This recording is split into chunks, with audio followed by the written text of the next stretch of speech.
tu expliques ton succès, la chance, c'est quoi les facteurs décisifs de la réussite de ta carrière? Mon succès, il est lié au travail, mais il est lié aussi comment dire, à la génétique, qui m'ont donné la chance, qui m'a donné la chance, et c'est une part de hasard, mais de savoir m'exprimer, de correspondre au morphotype de ce qui a du succès, en France en tout cas, d'avoir des qualités intellectuelles et des formes de privilèges génétiques. Donc déjà, ça c'est un premier point. Il y a évidemment le travail, il y a le fait d'être en bonne santé, il y a le fait d'avoir eu de la chance, il y a le fait d'avoir fait des choix payants, mais ces choix-ci, ils sont aussi très hasardeux.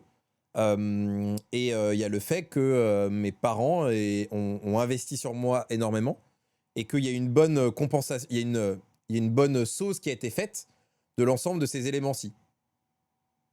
Donc, bien sûr, il y a une part de talent, bien sûr, il y a une part de mérite, mais il y a toute une part de hasard, de choix, d'aléas qui m'ont été très favorables. Et je pense que il faut avoir conscience des deux. Et que dire que j'ai eu de la chance et des privilèges ne fait pas que je me sens moins méritant. Mais par contre, je ne vais pas croire que mon succès ne viendrait que de moi. Et je te parle même pas du fait qu'on est en France, dans une société où j'ai eu la chance d'accéder à des études de très grande qualité pour un tarif qui est dérisoire. Donc, voilà. Et en général, les gens qui sont favorables, enfin en tout cas qui croient à la thèse de la méritocratie disent « Ah ouais, mais regarde lui !» Ou pire, ils disent « Ouais, mais moi, par exemple. » Mais gros, brother. La méritocratie, ça sous-entendrait qu'il y a un système structuré qui ferait du mérite la clé de voûte de compréhension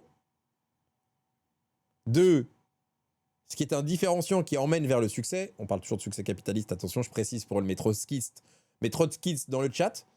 Et que, donc, ce qui ça sous-entend, c'est que ceux qui seraient en échec, une fois de plus, je rassure mes trotskistes dans le chat, je parle de critères capitalistes, seraient donc pas méritants. Mais s'ils ne sont pas méritants, ça sous-entend quoi? Qu'ils méritent leur échec. Donc, d'un côté, je ne crois pas une seconde aux éléments favorables de la méritocratie, mais alors je ne crois pas le moindre du monde du fait que ceux qui sont dans la merde, ce ne serait qu'une question de mérite. C'est bien plus complexe que ça. Voilà. Alors, bien sûr, c'est des redites. Hein. Pour ceux qui sont là tous les jours, c'est des redites. Qu'est-ce qu'il nous a envoyé, le frère? Un RPG. Bon bah voilà, t'as mis le lien dans le chat. Les amis, il y a le RPG. J'espère que c'est pas un audio scam. Hein. Pourquoi c'est un lien inl.itch.io? C'est un scam? J'espère que c'est pas un scam, ton histoire. Bon, écoute. C'est safe. J'espère. Itch.io, c'est une plateforme pour les devs indépendants. Ok, je ne connaissais pas. Mes excuses. Tu dirais quoi à tous ces jeunes qui veulent aller dans la tech avec le marché actuel de l'emploi? Qu'est-ce que je peux dire? Qui suis-je pour donner des conseils sur ce qui est un secteur porteur et un métier porteur à l'avenir? Je n'en ai pas la moindre idée. Je ne vais pas vous mentir, je ne sais pas. Je ne sais pas ce qui est porteur et ce qui n'est pas porteur. Tout a été chamboulé par l'IA en 2 ans. Aujourd'hui, faut être un oracle pour savoir quel sera le marché du travail dans 2 ans. Faut avoir des super pouvoirs. Faut être capable de se projeter. Je n'en ai pas la moindre idée. Je vous le dis avec beaucoup de sincérité. Je ne sais pas ce qui va marcher dans 2 ans.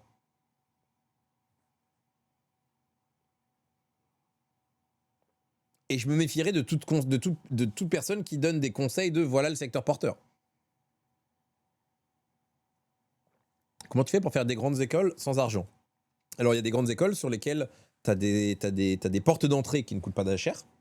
Et tu as des grandes écoles qui sont liées à des facs et qui fait que ça coûte pas très cher. Donc, par exemple, moi, j'ai fait le CELSA. Le CELSA, c'est une grande école de communication et de journalisme, mais qui est connectée à la fac. Donc, typiquement, c'est une grande école et tu payes l'année de fac classique. Mais ça a été un choix. Deuxième truc, j'avais l'opportunité d'aller à HEC, mais j'ai été pris à Sciences Po Paris. Et à Sciences Po Paris, c'était en fonction de ce que tu gagnes. Donc l'année à Sciences Po Paris me coûtait 1 000 € par an. Ce qui était au regard de ce que mes parents gagnaient. Et donc ce qui était faisable. Voilà. Mais bon, HEC c'est public. Non, HEC, c'est pas public. HEC, c'est très cher. On parle pas que d'argent, Arthur. Tu parles de quoi? De comment j'ai fait pour rentrer dans les grandes écoles? Bah, j'ai eu les concours, quoi. Je sais pas trop. Capital culturel, social. Oui. Oui, bah oui. Après, je vais. C'est comment.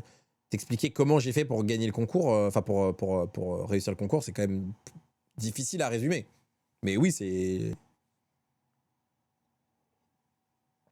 lié, c'est ce que j'ai dit, c'est lié au capital social, culturel, à tout ce qui m'a été donné, au travail aussi, et à la chance génétique. HEC, c'est pas cher vu le retour sur investissement qu'il y a. Oui, oui. Merci, Modérate, pour ton sub, merci beaucoup.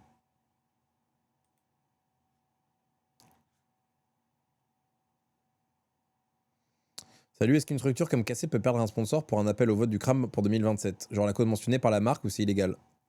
Oui, la politique peut être une des raisons de stopper un contrat, ouais. Après, bon, ça dépend les cas de figure, mais oui, potentiellement. Ça pourrait. Ça pourrait. Il y a eu des prises de position de Kamel à certains moments qui ont été très risquées. Et qui auraient pu tuer le club. Et qui ont failli tuer le club. Je me rappelle d'un jour en particulier où, pour le coup, on a failli perdre tous les sponsors d'un coup. Hein. Ou presque. Donc ça va que tout le monde a compris dans les calls, les machins, les trucs. Mais oui. C'était chaud. C'était chaud de fou.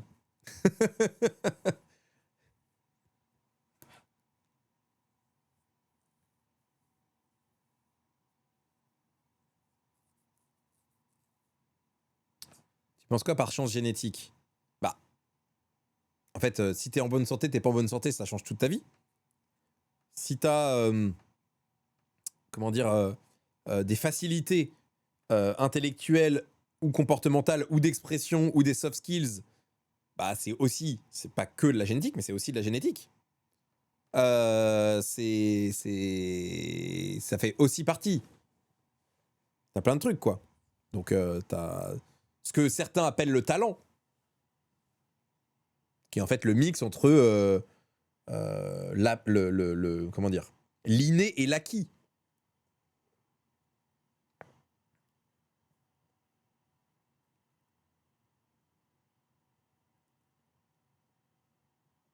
Je pensais que c'était par rapport à la couleur de peau. Il y avait plusieurs degrés de lecture dans ce que j'évoquais.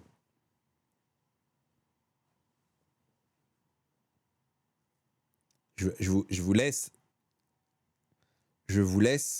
euh, avoir les différents degrés de lecture. Vous n'avez pas besoin que je vous fasse les didascalies, comme on dit en théâtre.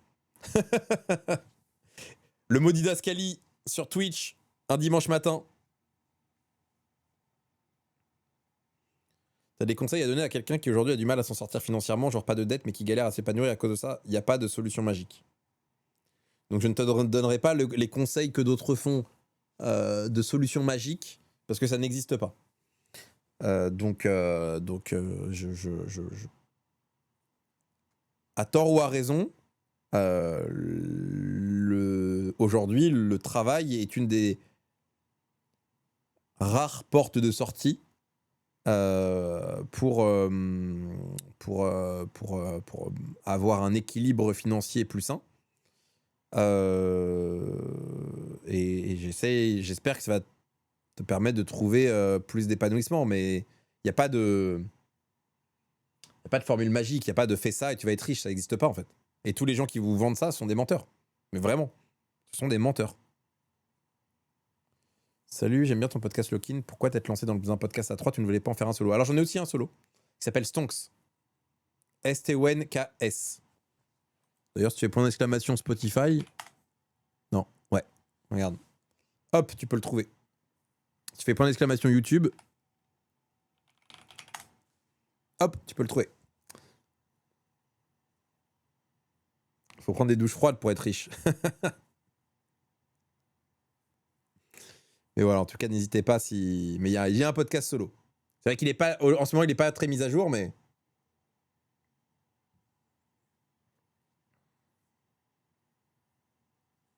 La deuxième cause d'enrichissement après l'héritage, c'est le travail. Bah, de toute façon, qu'est-ce que vous voulez qu'il y ait quoi d'autre? Je vais pas te conseiller, de jouer au loto pour t'en sortir. Hein. Tu vas regarder le GP cet après-midi? Je vais peut-être me le mettre en deuxième écran, mais j'ai des news. Hein. Aujourd'hui, j'ai des news et j'ai 2 réacts. C'est vrai que là, on est parti dans une longue discussion. On fait 2h08. Je vois tellement pas le temps passer quand je suis avec vous. Je vous dis pas ça pour vous mettre bien, mais sincèrement. Là, ça fait 2 heures qu'on est ensemble. J'ai même pas capté. J'ai l'impression que ça fait 30 minutes. On parle de tout et de rien. C'est une espèce de longue émission de radio co-créée. C'est quand le prochain lock-in? Honnêtement, je peux pas te dire parce qu'on n'a pas de date pour l'instant.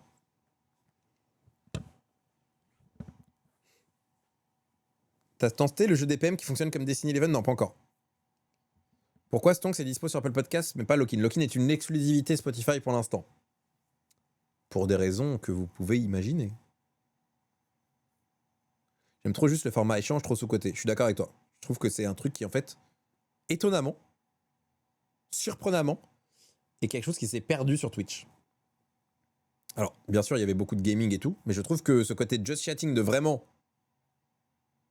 échanger, en fait, j'ai pas trouvé beaucoup d'espace où ça avait lieu.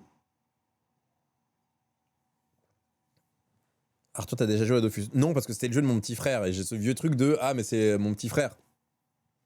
Donc je suis passé complètement à côté de Dofus. C'est quoi ton retour d'expérience sur le podcast? Un truc que tu voulais faire depuis longtemps? Ouais, c'était un de mes trucs que je n'osais pas faire. Et je suis très content de l'avoir fait. Mais maintenant que j'ai structuré la partie replay avec Félix et tout, d'ailleurs, point d'exclamation replay, n'hésitez pas à follow la chaîne replay. Hein. On est bientôt 6000 sur la chaîne replay. On est combien exactement? 5673, pas mal. La croissance ralentit, mais on reste heureux.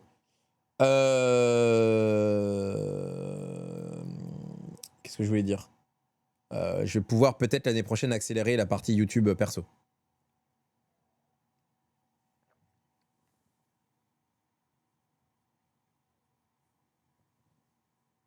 Bah là, c'est parce que t'es pile au bon nombre de viewers. Si tu commences à être à 5000 qui spamment ton chat, ça va pas être la même. Oui, mais en fait, la réalité, c'est que à chaque fois qu'il y a 100 nouveaux spectateurs, t'en as 10 qui participent.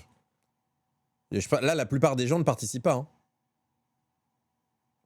Il y a encore beaucoup de just chatting, je trouve, par exemple, en début de live. Ouais, mais c'est que en début de live, Dof, là.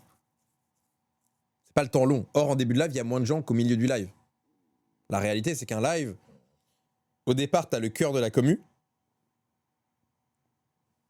mais t'as pas le format long, tu vois. Regarde, par exemple, la dernière fois, il y avait un mec qui pensait qu'on bottait la chaîne. Ah, on botte la chaîne.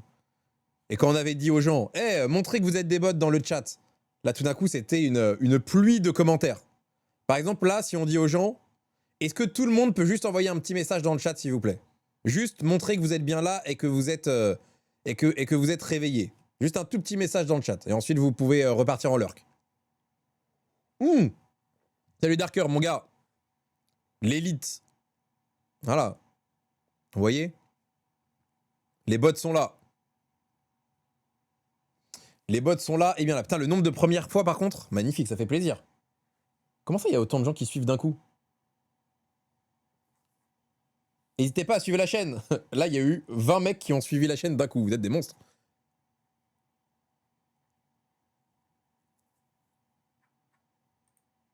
Voilà. Donc, la chaîne n'est pas beauté. Quand vous avez un doute sur une chaîne beauté, vous dites au créateur de faire ça. Vous allez vite voir. Il est trop heureux de son flex, c'est vrai. Je peux me permettre ou pas? Bah, salut à tous en tout cas. Merci Dicor pour ton sub, merci. Mettez un sub pour voir. Non, en fait, Liv, je vais pas faire ça parce que là, je sais que c'est le flop assuré. Je connais cette commu, je vous connais très bien. Et notre relation s'arrête à ce moment-là. Arthur, pète-moi le cul. Nirao, tu vas prendre tes 10 minutes pour le principe. Voilà, hop, ça t'apprendra. T'as pas de chance, parce qu'il y a encore 30 secondes, ça allait tellement vite que j'arrivais pas à voir les messages. Et t'as pile écrit ton message au moment où ça s'est calmé. Donc, t'as pris tes 10 minutes. Merci Rimzi pour ton sub. Donc, t'as pris tes 10 minutes, mais c'est vraiment parce que t'as eu un mauvais timing. Dommage.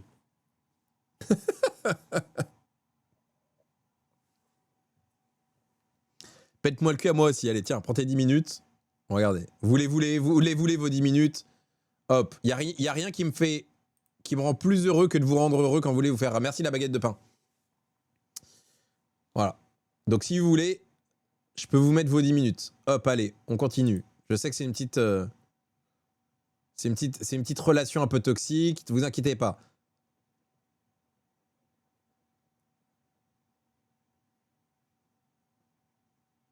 Voilà, c'est ça le... Mais moi, ce que je mérite, Arthur. Toi, tu vas te prendre plus. Toi, tu vas te prendre plus si tu continues.